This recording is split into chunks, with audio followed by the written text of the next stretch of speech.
Welcome, everyone. Good afternoon. My name is Jeremy Morse, and I am the CEO of Mental Health America of Palm Beach County. We're excited to have you join us today as we explore an amazing model for adults living with mental health conditions called the Clubhouse Model. We're super excited about this because this is something that we are stepping into, leaning into, if you will. We are starting our first clubhouse here in West Palm Beach. And we hope that the information you learn through this webinar will encourage you to consider starting your own clubhouse if you're in the mental health space. So we're especially excited to present this to you today. With us are our panelists. Three great panelists that are very involved in Clubhouse. The first is Jack Yatsko, and Jack is with Clubhouse International.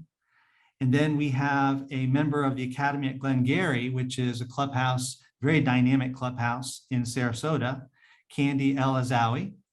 And with her is William McKeever, who's the founding director of the Academy at Glengarry. We're going to have a presentation of about 45 minutes, and we hope that it will be very engaging for you. We're going to have at the end of the presentation an additional 10 or 15 minutes for questions. The way that we're going to handle questions is through our chat feed. So if you can enable your chat feed, what you'll see is that it's set to hosts and panelists. We encourage people to have discussion while the webinar is going on. So if you would like to have discussion with everyone, you would click your down arrow and you would change that to everyone. That way your message will not only go to the panelists and the hosts, but also to the attendees. If you just want to ask a question and have that question addressed at the end of the presentation, then it's fine to have it set to host and panelists, and we'll be sure to write that down. So when we get to the end of the presentation, I'll pop back on. I'll share some of the questions that you all have typed into the chat feed, and we'll look forward to some exciting discussion with Jack and Candy and William. So we're excited again to have them with us. Let's welcome our panelists to discuss the Clubhouse model. Thank you so much. Thank you, Jeremy. Thank you, MHA, Alita, the folks helping us out today, Melissa with Productive Power. And you'll hear from William and Candy a little bit later, but we're excited to be with you today. More so than anything on our bios, William, Candy, and I are excited to share about a model that, I've worked in this model 32 years and have visited over 100 clubhouses. We have them in 31 countries. And I invariably hear members, people who have a mental illness who come to clubhouses say, this clubhouse not only changed my life, it saved my life. And we take those words very important in the work that we do to help every individual member on their recovery path. So hence the title of our presentation is the Clubhouse Model: Recovery Through Work, School, Housing, and Friendships. And thanks again for taking some of your valuable time to join us today. Joanne, can you take us to the next slide? I just want to start with some statistical information. Some of you are very familiar with this, but just to sort of paint a landscape for why we do this work. And so the prevalence of mental illness among US adults is 7.2%, over 17 million have major depression, 1.5 million people with schizophrenia, 7 million people with bipolar disorder, and so forth. Close to 100 million people, or 1 in 4, more people have mental illness than cancer and diabetes. I feel like I'm preaching to the choir here because all of you are connected with mental health in some way, shape, or form, and we need to do more about it. Next slide. So the problem, 1 in 4 people or so live with a mental disorder, and like I said, more than any of these other illnesses. And the impact is just profound. 450 million people living with a mental illness, and 50% of those won't ever be they'll show signs, won't be diagnosed till much later in their life. And so younger people are at risk. And probably the largest housing in the United States for people with a mental illness is prisons. You know, over 350,000 people are living in prisons where many don't need to be for lack of better services out in the communities. One suicide every 90 seconds. Too many people are dying by suicide. And Clubhouses aim to make a difference and an impact in that. The global economic impact. I mean, we talk to many politicians and funders, and so not just from a philanthropic end, which I think most of us are from, but even from a physical impact, the loss of productivity, the loss of opportunity for people to be in gainful employment. It has a huge global impact across the world, with people with mental illness not being able to re-enter the workforce primarily for lack of the supports that people should have. This other little bullet point down here about mental illness accounting for 20% of the global burden of disease, but only 3% of the world's healthcare budgets. We work in 31 countries, and mental illness is like one little sliver of a portion of their budget, and that needs to change as well. And so you'll hear today about what we're doing to help make an impact on that, both at the Clubhouse International level and at the Clubhouse level. But before we get to William and Candy, Joanne, can you go to one more slide? We feel like we are one of the solutions. The Clubhouse model has been around since the late 40s, and Clubhouse International since 1994. We serve as sort of the global coordinating center, and I'll get into more of that later in the presentation. But we reach over 100,000 people. Right now, we're up to 326 clubhouses as of today. I think one of the hallmarks of what we do is we help people with mental illness go back to work. And so national statistics for people with mental illnesses is about 15 to 18%, and over 40% of our members and the average daily attendance in a clubhouse is in gainful employment in the community. So we're almost tripling that national average. We have a lot of improved social outcomes. We have evidence. We've been in evidence-based practice with SAMHSA, with decreases in psychiatric hospitalizations, with involvement in the forensic system. And we feel like we're a cost-effective model in comparison to other types of models for what it costs per member per day in a clubhouse, with a purposefully low staffing member to staff ratio, where you don't need a lot of staff to run a standards-based clubhouse. Our model is based on 37 standards. The international standards for clubhouse programs are used by every clubhouse across the globe.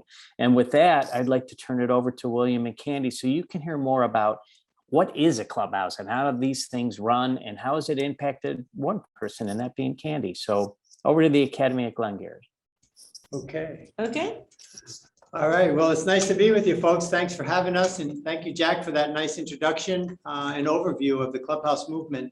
I'm going to share a slide or two in general about Clubhouse, and then I'm going to pass it over to Candy so she can share her story. And then we'll go back to kind of the nuts and bolts of the day-to-day operations. I think this first slide really explains the essence of a Clubhouse is really a community of people working together. Participants at a clubhouse are referred to as members. And when you're a member of an organization, you're valued for your contributions, for your participation, for your talents and skills. And that's really how a clubhouse operates. You know, the first clubhouse in the world, Fountain House, that Jack mentioned in New York City, at the beginning, they referred to themselves as a working community.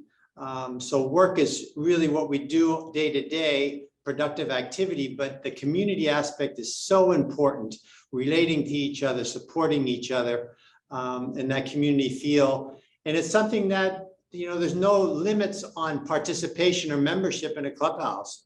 Sometimes people say, well, membership is lifetime. It's available for members as long as they want or need it to be part of their lives. And we often find members, even when they start working or integrate back into society, they come back to the clubhouse and continue to participate. So it's about relationships and it's about forming belonging to a community. So that's a photo from Russia House. Jack mentioned 326 clubhouses worldwide, and that's one in Russia.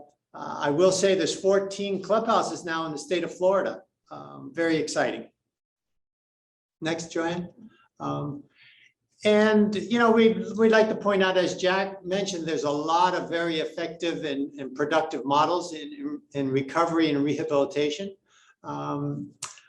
I think it's important to point out what we're not. We wouldn't be considered a day treatment program or that type of therapeutic clinical program. At a Clubhouse, members have opportunities and choices to pick from, where they want to work, what they want to do during the day, what they want to engage in. And in that regard, members are not necessarily kind of a recipient of services. They're an actual participant in the day-to-day activities.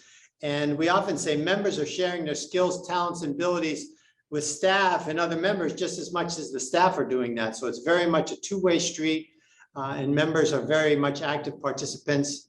And lastly, the space in a Clubhouse, the space is all shared.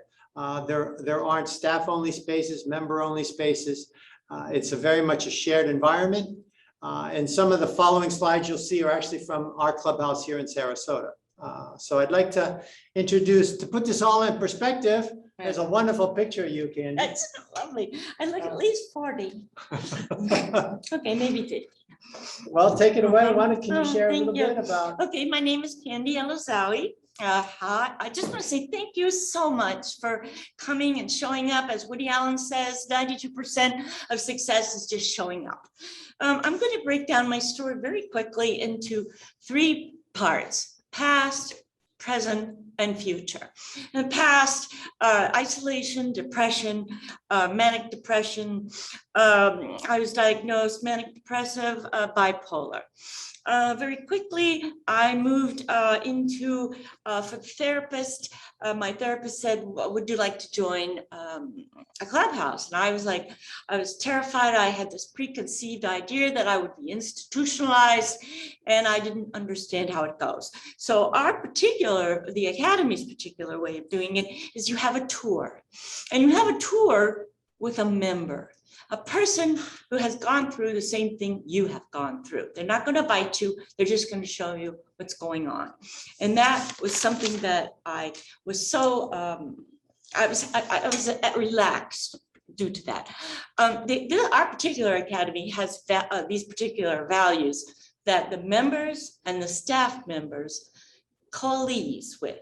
It's gratitude, compassion, wellness, perseverance, courage, and kindness.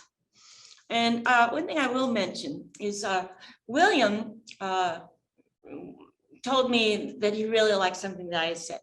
I had just come very recently to join the Clubhouse, the Academy, and we were at a meeting. And everyone was very unenthusiastic. They weren't feeling well. There was a lot of sadness, depression. And I chimed in my 2 cents and I said, this is a miracle. You are in a miracle. This would not have happened 20 years ago. 20 years ago, things would have been much worse. And 20 years from the future might be worse. But the present we are working on now. Now is the time that we have to collect our thoughts and collect our ability to move forward to help people with mental illness. So the present, we particularly have units. We have business and technology unit. We have a culinary unit. We have the multimedia, which is videos, photography, and we have graphic design. And graphic design works with the boundaries of all these units. I would like to say right now that not all Clubhouses have the same units as we do. They all have different ones that are related to what their members need and want. So very quickly, I would just like to go on into the present. And I would like to say that we are a moving, fluid Clubhouse. You might come in Monday and Friday will be completely different. You will have people coming in terrified, anxiety, mental illness. And then they learn to socialize, they learn skills, they learn self-esteem instead of self-pity. They learn to direct their life, focus their life. And then they get jobs. And their face, if you could see a person who has suffered with mental illness, who can't get a job, trust me, you can't get a job. And then they are helped through TE, which maybe we'll discuss later, Transitional Employment, where you have staff and members working together for employment. I'm going to leave it at that and just say that the future, I'd like to talk 1 minute about the future. Peter Ustinov was a Renaissance man of the 20th century and a great raconteur. And he said this.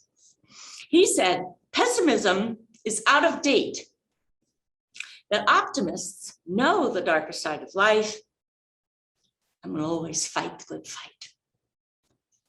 While pessimists will wake up daily to it every new day. So I'd like to leave that with you. And I hope that I have helped you understand a little bit more about the clubhouses. Thank you.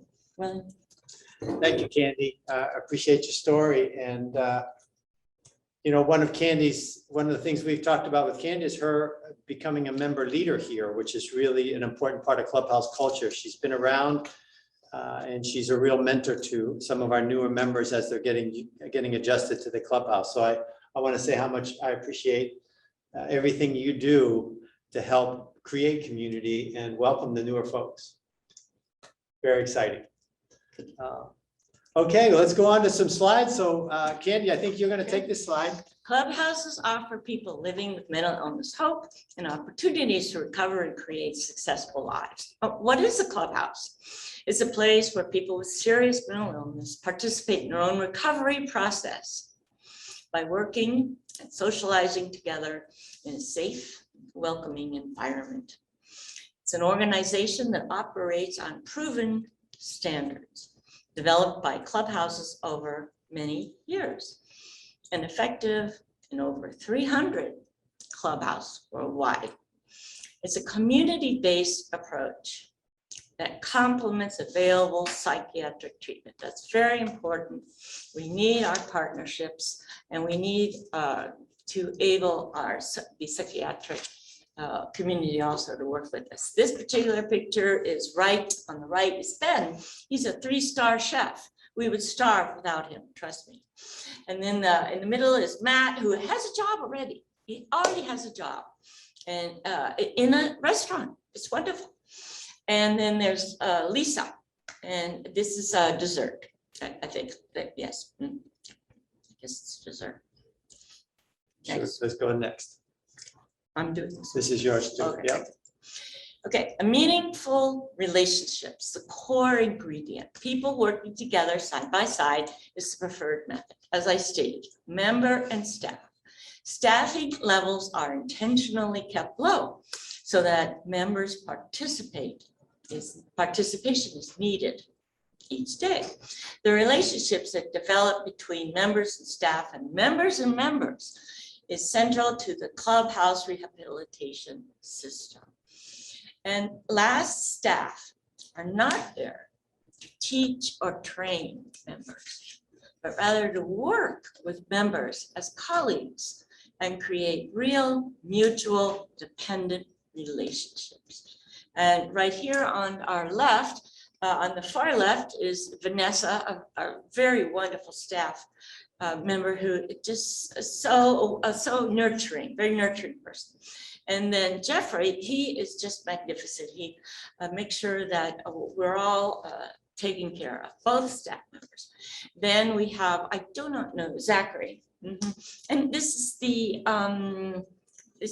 what's it called? The work. Welcome desk. Welcome desk. Welcome desk. This is the welcome desk where you have people coming in and we are learning different aspects of the community, the public, as they come in. Okay, thank you, Candy.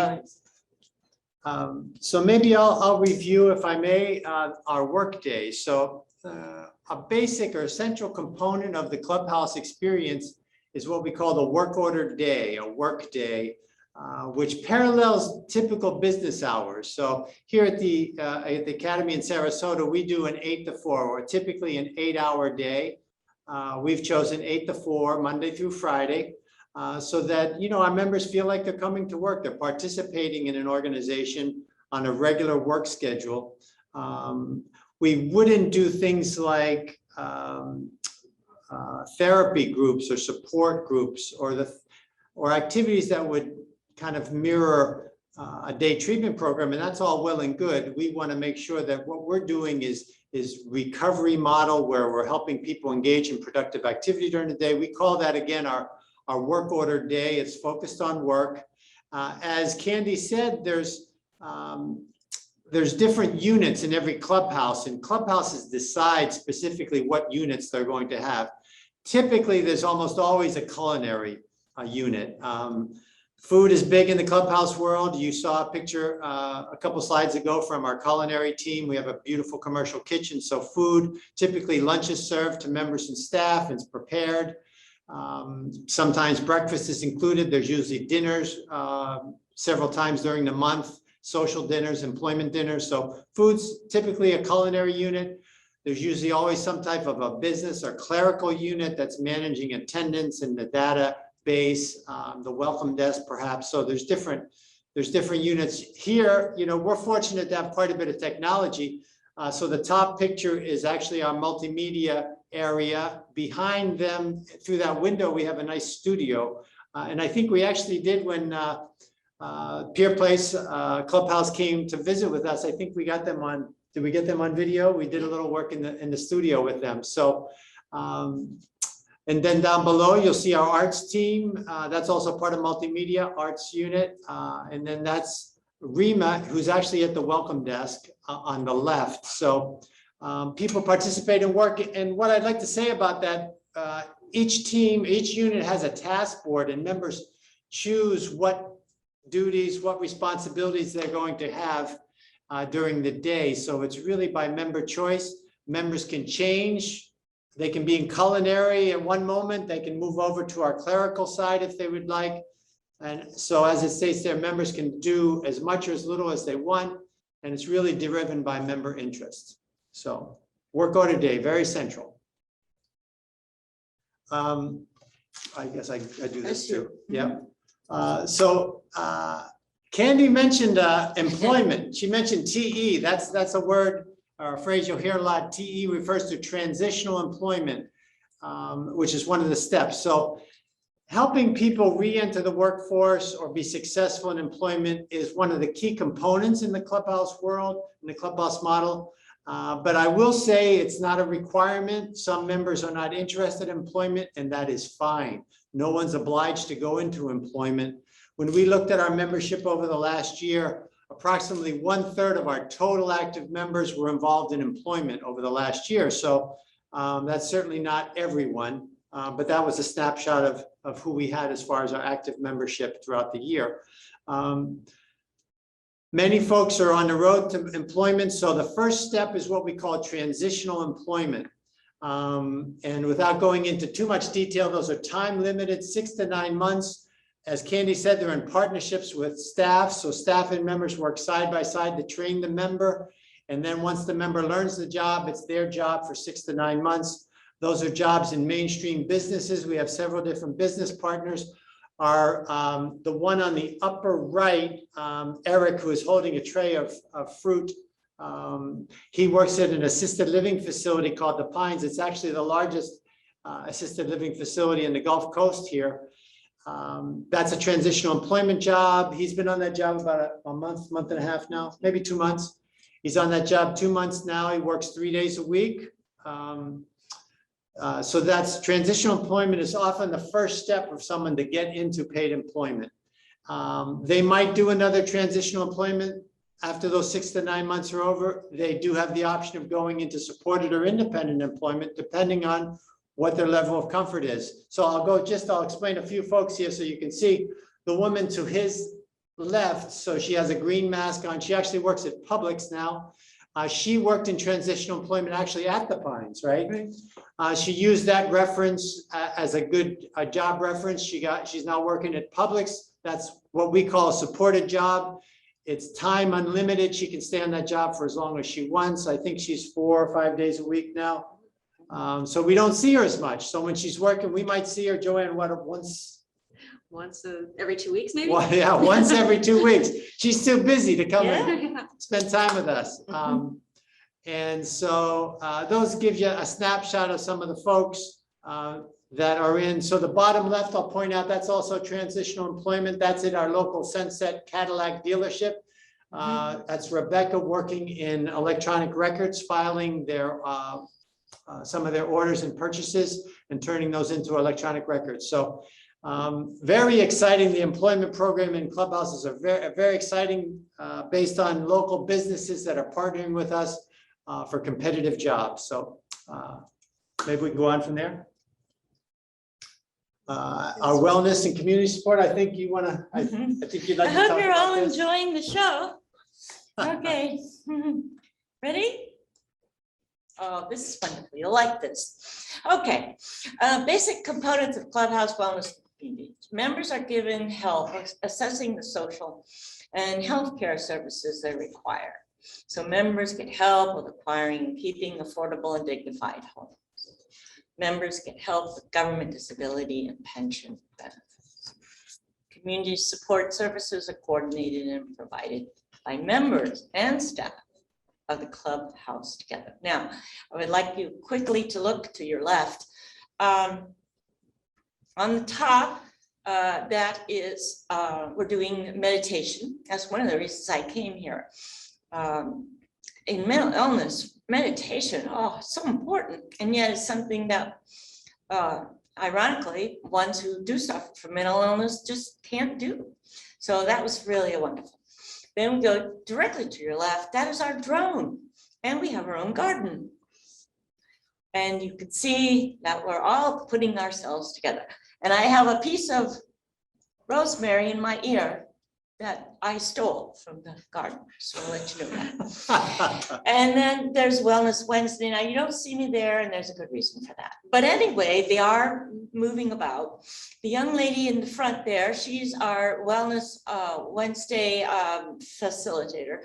And we're doing physical exercise, which is mandatory for people who have suffered from mental illness. They can very much get their biorhythms, their energy up, and that helps them, but they won't be able to do it by themselves. So we go as a group, and there's nothing more fun. Yeah, a little bit. So wellness is a big part of the Clubhouse movement nowadays. Physical, financial, spiritual wellness. We have something, as Candy said, called Wellness Wednesday. So every Wednesday from 3 to 4 in the afternoon, we have a wellness activity. And you see some of those photos there. And the other thing I'll say about wellness is our culinary team. Oh, Nutritious meals, no Yes. fried food, no chocolate. a lot of salads, a lot of fresh vegetables. No chocolate. Nutrition is no what? Chocolate. No chocolate. Yeah, we don't serve desserts in our dining room, but wellness is a really big part of the Clubhouse movement nowadays. Okay, education. Supported education and helping members pursue their educational goals is a big part. As I think everybody on the call knows, sometimes the mental health diagnosis can interrupt or disrupt a person's educational journey. And some folks haven't either finished high school or maybe haven't finished college or would like to earn a degree. So our job is to help people begin that process or renew or reinitiate that process. We actually have a member now, Christian, who is starting at St. Leo's College locally. He has been participating for about a year, and he decided, is he going back to college, or is it? I don't know. Yeah. First time. First time. So he enrolled in college for the first time, one of our young adults. So helping people re-engage their educational process is really important. And we often find as we're doing goal planning with our members, and members choose their staff advocate, whoever they'd like to work with to develop their goal planning, education often comes to the surface as far as a legitimate goal. So we have partnerships and we work with area colleges. Joanne, one of our arts coordinators, is actually used to work at State College of Florida. So we have a very good connection there, needless to say. So that's an important part of the experience. And so when members re-engage their education, we want to continue to provide them with supports if they need them. We hope to continue to see them during their educational pursuits, and they continue to be active members of our community. Yeah, that's very important. Follow through on their education. Yeah. Okay. All right. This is a fun part of the Clubhouse experience, Candy. Oh, okay. Oh, there's me. There's you down there. Chubby chops. The basic component of Clubhouse, the evening, weekend, and holiday programs. In addition to work activities, Clubhouses provide social and recreational programming. Members and staff together organize structured and unstructured fun activities, always outside of the work ordered day hours. And holidays are always celebrated on the actual day on which they fall. And that I would quickly like to say that part of mental illness is their isolation to families or friends. And the Academy at Glengarry Clubhouse steps up to fulfill that. Also, if you do have family and you would like that family to join you for the example, the Christmas day, your family is allowed to have the welcome. And we even what was very important, I must tell you, during the pandemic, though we were not able to come together, staff and members and other faculty members stepped up and made sure that everybody who needed it got a bag of food, and there was chocolate and cookies, which I must tell you was worth the whole problem.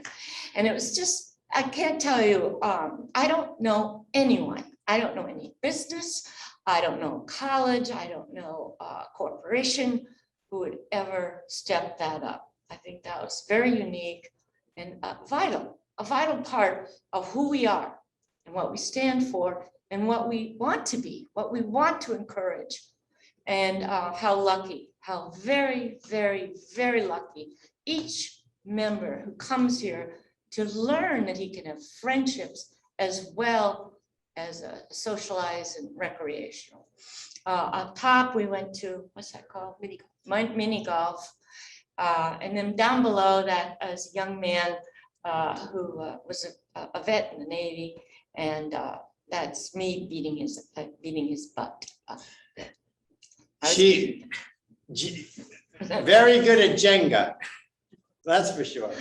So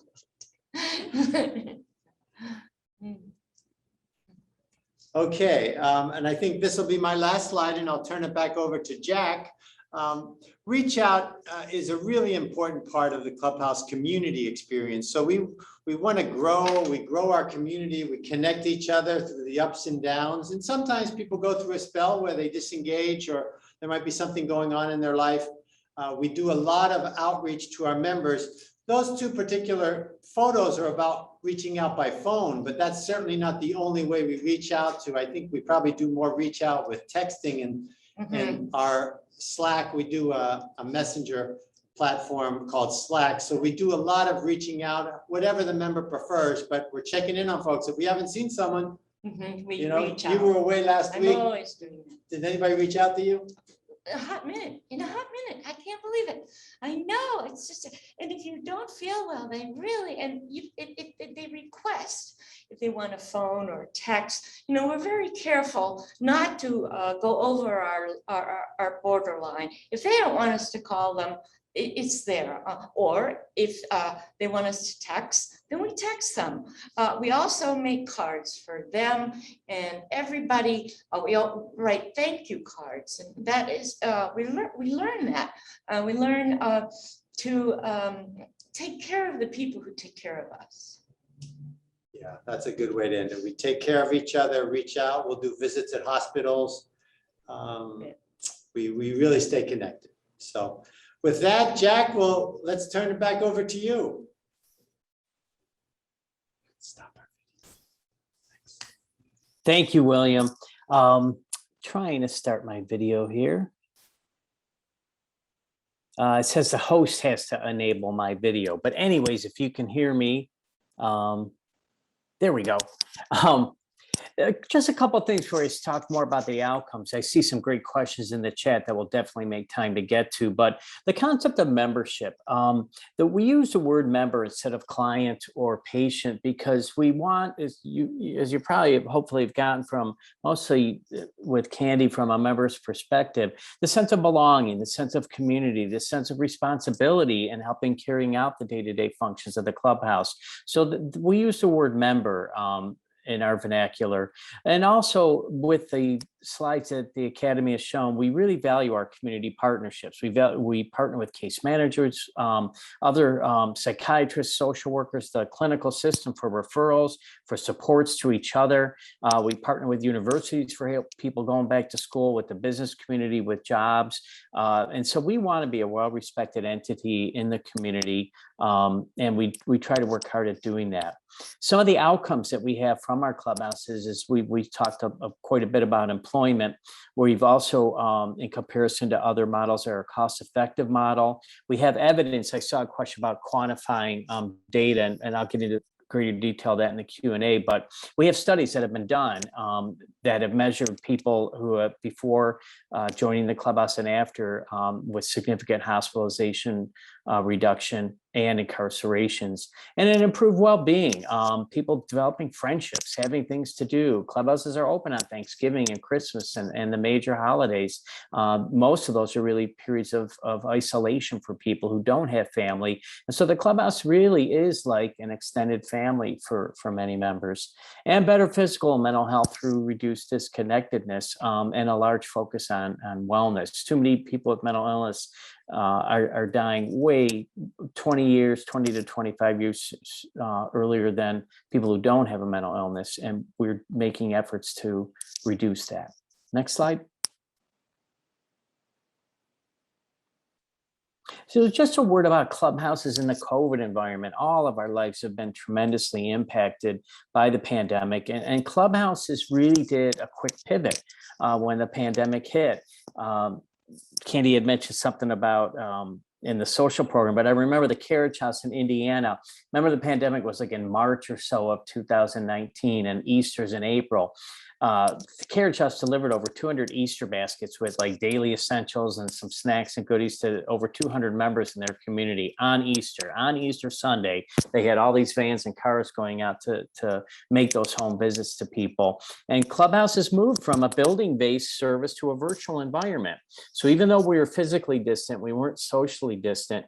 And Clubhouse did many technological advances, such as obtaining tablets, getting extended Wi-Fi, getting some phones to people who didn't even have phones, getting laptops, really, and communicating through this way that we've all learned how to do so well. Clubhouses have done the same with initially making their clubhouse a virtual clubhouse when they had to shut down the building, but trying to create work order day activities through this venue. And that's going to be something that we all are talking about on a daily basis for the future, like combining some of these hybrid sorts of things that we've learned with each other and applying those to the future as we begin to move back into our clubhouse buildings.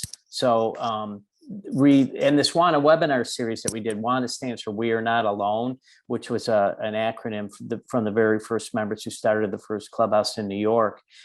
We have done these weekly webinar series with clubhouses and sharing best practices. So while we have 326 clubhouses, it's really been helpful and supportive to hear like, well, what are you doing in Denmark? What are you doing in Africa? What's going on in Australia? How are you guys coping with all the difficulties and challenges from the COVID environment? Next slide. Here's just a map of where the clubhouses are at. The red ones are our accredited clubhouses. We run a quality assurance program called Accreditation, where we basically look at a clubhouse and hold a mirror up to them we have 37 standards that comprise the international standards for clubhouse programs. And clubhouses collect data. So they complete what's called a clubhouse profile questionnaire. And in that questionnaire, they answer questions about attendance, about employment, education, housing, demographic data. And that CPQ is used and gathered by all the clubhouses. We have a program called the Program for Clubhouse Research, and we're able to generate data from that. But in our accreditation program, where we send a member and a staff who are faculty members to evaluate their compliance with the standards, every clubhouse completes this CPQ, the Clubhouse Profile Questionnaire, along with a self-study that provides a lot of data where we measure their effectiveness and their compliance with the international standards. So the red ones are our accredited clubhouses. The gray ones are on their way to accreditation. Our green ones are where our training bases are located, and I'll show you where those are at in another slide. Next slide. One of the things that we're really proud of is the Conrad Hilton Humanitarian Prize, which we won in partnership with Fountain House in 2014. This is an award that's awarded to one organization once a year by the Hilton Foundation, and we're the only mental health organization that's ever won it. And it's as it says here, we're nonprofit organization judged to have exemplary and extraordinary contributions toward alleviating human suffering. And every clubhouse we encourage to put that on your letterhead, put it in your grant applications. It was a big deal to win this prize, and we're proud of it. Next slide. So Clubhouse International, our priorities are in these 6 areas. Expansion, a big role. What we do at Clubhouse International is help start clubhouses. We answer a lot of questions about how do you get one of these going? What is recorded for funding? Are they operated as singular nonprofits or part of an agency? So we work in expansion.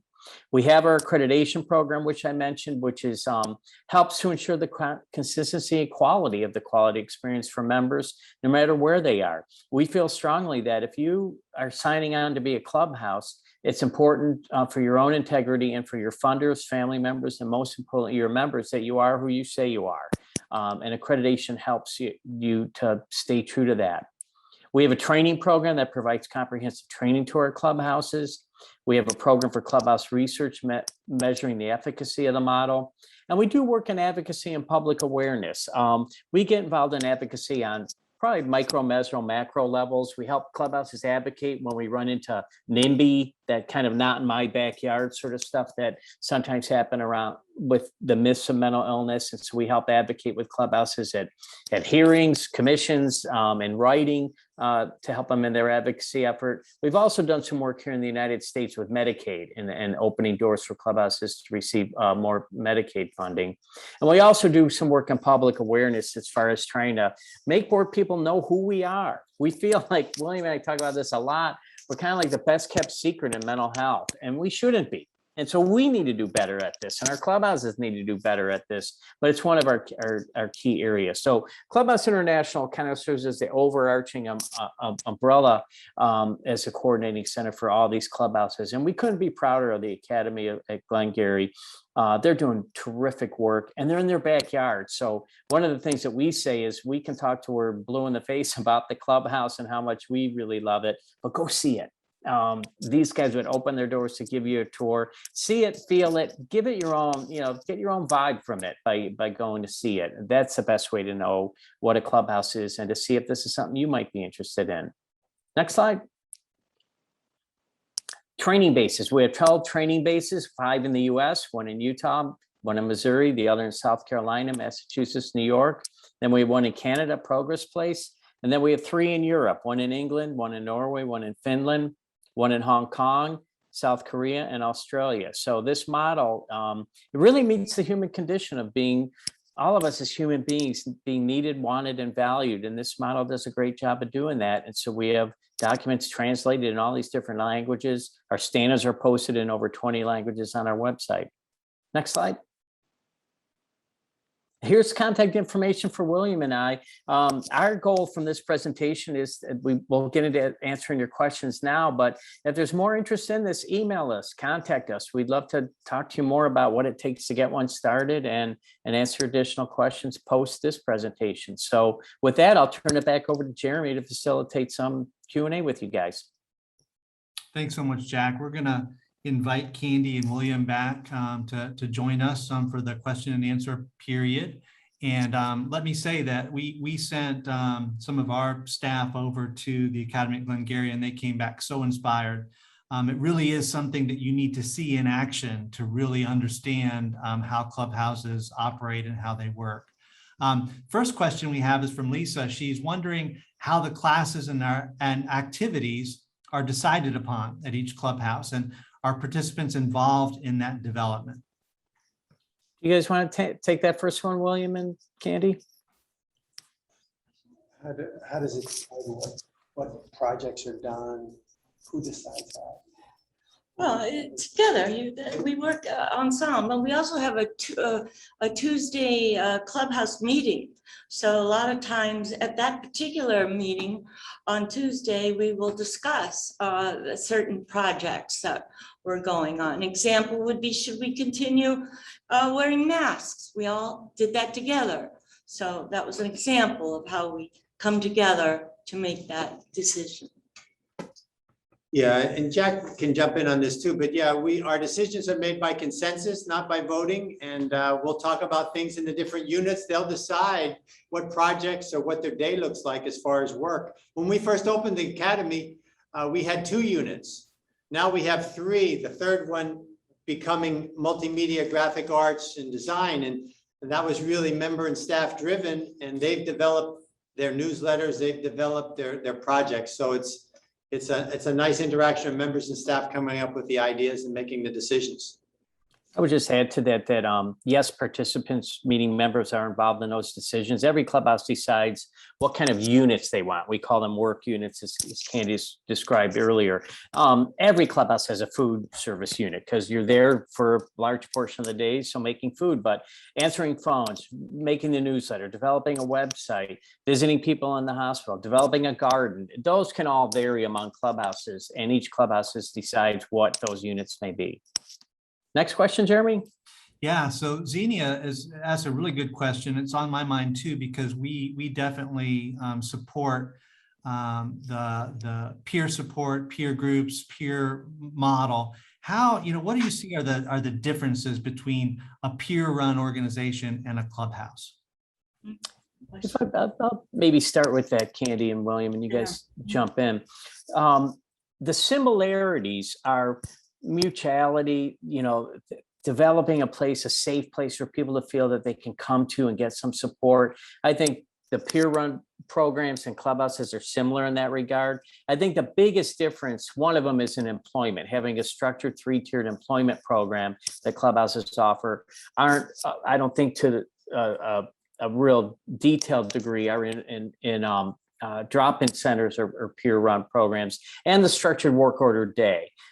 They're not, people don't just drop in and have a cup of coffee. If you want to do that at a clubhouse, you're certainly welcome to. For many members, that's for how they first start. But providing an array of different activities and work order day, we've found to be really helpful to help people find what their interests are and where, just even the smallest thing, like say somebody doesn't really want to get the work order day activities, but they're kind of a MacGyver where they can fix bikes or they fix things. There's an opportunity to join in some constructive activities that way. So it's more than a social program. I think the work order day and the employment are 2 of the more significant factors that exemplify the clubhouse model more than peer operated or peer social or drop-in centers.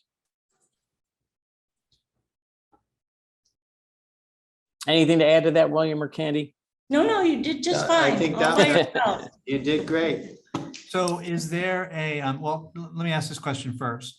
I know, Jack, that you talked about how you measure and quantify success, and that this is an evidence-based model. I'm wondering if this question is addressed to both you and William, and that is, how do you quantify the effectiveness? What kind of data points do you track to determine, and what kind of outcomes are you looking for? Do you want to answer that from your level, William, and then I'll talk about it in a larger picture? Sure. That's a good question. So about 30% of our funding comes through our managing entity, Central Florida Behavioral Health Network, and they actually ask us for outcomes on a monthly and quarterly basis. The majority of those are related to employment outcomes, how many members worked, what's the average days worked, what's the collective income of our members that are working. They also monitor rehospitalization, so for reducing the burden as far as emergency care or crisis care. So those are some of the things that are monitored on our end by our managing entity. I think apart from that, qualitatively, I don't want that to be lost in the conversation. The quality of life factors that members enjoy, as far as building friendships, building a social support, having a meaningful day. I think all those, the quality of life factors are very important as well. Right. One of the things that sort of guided us towards making the decision that Clubhouses needed to be accredited. For years, it was just a membership organization. So Clubhouses joined Clubhouse International. They pay membership dues to us of 1/4 of 1% of their income. And that can range from $25 to more, depending on the size of your budget. But the accreditation process was voluntary. And what we saw was a great discrepancy in measuring data from the non-accredited clubhouses compared to the accredited clubhouses and outcomes for members. And in 14 different outcomes, some of the ones that William mentioned, employment, but also education, housing, social determinants, in 14 different categories, the members in the accredited clubhouses versus the non-accredited clubhouses had much higher percentages. And so we, back in 2014, made the decision to say to clubhouses, if you want to be part of our network, when you start, you have a 4-year window with which to become accredited. And that usually happens in 2 years. And that's what the data shows is 2 years. But it really forces clubhouses to look at those standards and really help their members with their goals. And so the CPQ is that data instrument that every clubhouse gathers data on.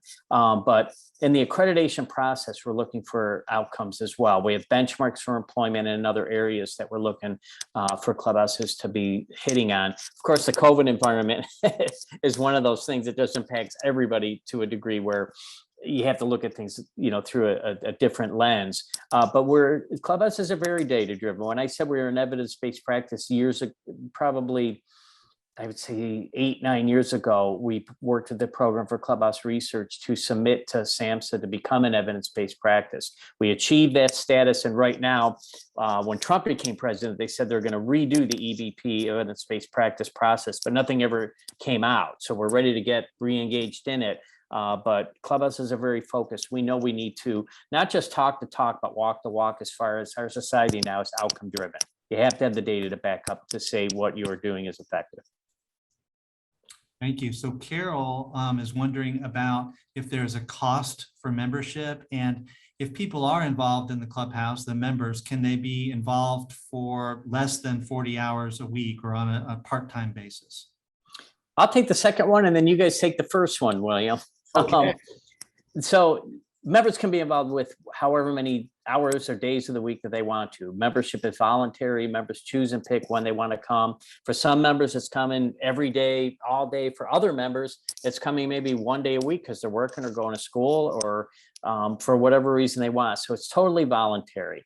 Leading into the other one, but the cost of membership, by and large, most clubhouses there's no cost to membership. The Academy of Glengarry is unique and something that they've set up. So I want to ask William to share a little bit about that. Yeah, we set up as a public-private partnership, and we ask our members, and often the families, if they would like to contribute actively to the cost of services. So it's a good faith conversation. It's an invitation. So we find that about 40% of our families and or members participate at some level. It might be $5 a month. It might be not at all, but about 40% do participate. And that's an important part of our sustainability. And so, but we don't deny people entry. It's really an invitation to participate, and it's often very well received by members and or their families. So we've run into challenges sometimes is with some mental health centers, they say, unless you receive Medicaid funding, you're not eligible to receive these services. And our standards aren't predicated on whether you have Blue Cross Blue Shield or Medicaid or Kaiser, whatever you have. It's based on whether you have a mental illness or not. And so we work closely with our clubhouses on finding a variety of revenue streams. And so that isn't a hang up for people being able to join the clubhouse, no matter where you're at in your life. It shouldn't be based on your economic circumstances. Yeah, and Carol has a follow-up question there on the part that relates to how does work impact people who are getting other kinds of benefits, specifically Social Security disability benefits. How does that impact those things? So I'll take a stab at this, William. I know we're running short on time, but clubhouses work very closely with learning all the federal incentives. So if you're talking SSI, SSDI, staff get to know the Social Security reps really well, because if Candy's got SSDI and gets food stamps and gets HUD, and she's thinking about taking this job at $8 an hour, $10 an hour at this restaurant, we can quickly calculate, well, how will that affect her HUD benefits? How will that affect SSI? There's lots of federal work incentives out there that are really underutilized, and clubhouses get to know what those are. Back when I was working at a clubhouse, I wrote a lot of what's called PASS plans, Plan for Achieving Self-Sufficiency, which is an underutilized program related to SSI. So it does impact it. It will impact your food stamps. So for most members, they say, I'd rather work and get a paycheck than try to stay just on disability. If you're staying on just disability, that's like poverty level existence. And so we work with members, not just in part-time jobs, but with helping them to get into full-time work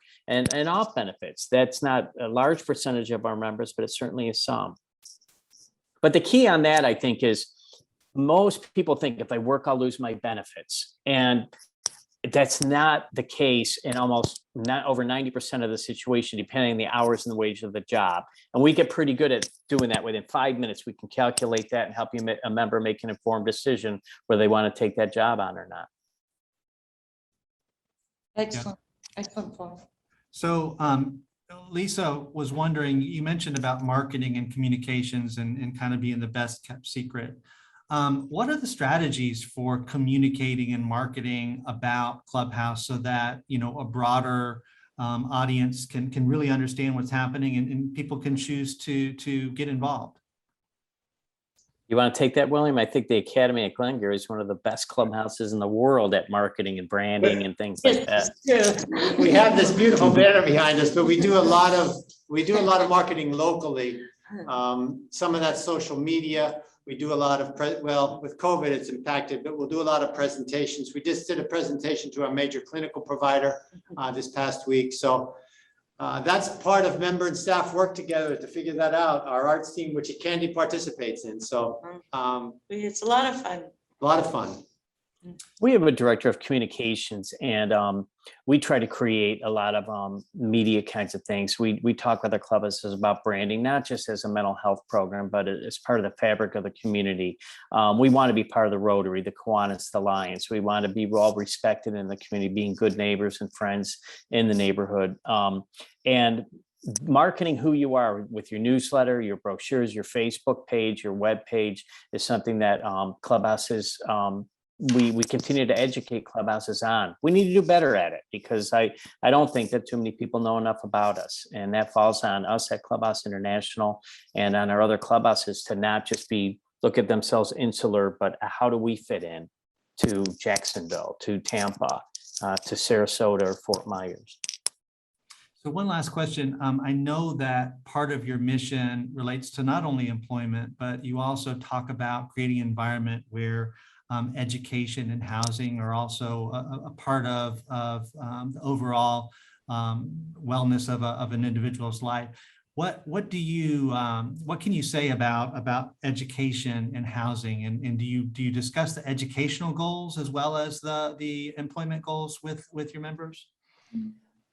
Yes, every clubhouse, when a member joins a clubhouse, they'll sit down, they pick their own staff who they want to work with. So instead of a staff being assigned to a member, members choose which staff they feel comfortable with. And in those conversations, they'll talk about, what do you want to do with your, where do you want to go next? Or why are you joining the clubhouse? And so education is something that we'll look closely at, whether somebody's got a high school equivalency or they have a master's degree, but they've just completely had something interrupt their life and they need to kind of get going again. So we work closely with disability counselors at community colleges and universities and develop those relationships by inviting them to the clubhouse to see it, but also doing presentations at those local universities so they can get to know who we are. And we help members with bridging the gap with scholarship programs, with just applying for school. You guys know even just applying is like, oh my God, that packet of paper is so thick. It can be a barrier to get somebody to even apply because it looks like a insurmountable thing to just fill out a college application. So clubhouses have those applications on site. They have visuals of who the relationships are with the local universities and GED programs. And many members are tutors of other members in that regard. So that's in education what we do. With housing, we have some clubhouses who have their own housing programs, but there's a standard related to housing that every clubhouse has to adhere to with helping members obtain good housing in their community. So we develop relationships with the HUD organizations, with other types of housing apartment complexes. And because of the community supports that we provide, usually those partners love us because we're there. We help head off crisis. We know when our folks aren't doing well or somebody stopped taking their medication and they're not coming. So we can nip things in the bud as far as heading off a hospitalization or an incident of some kind. And so we work closely to help members obtain housing. If you can't get a good night's sleep, how can you expect to go to school or go to a job? You can't get a shower and have a good night's rest. So that's a basic among every clubhouse.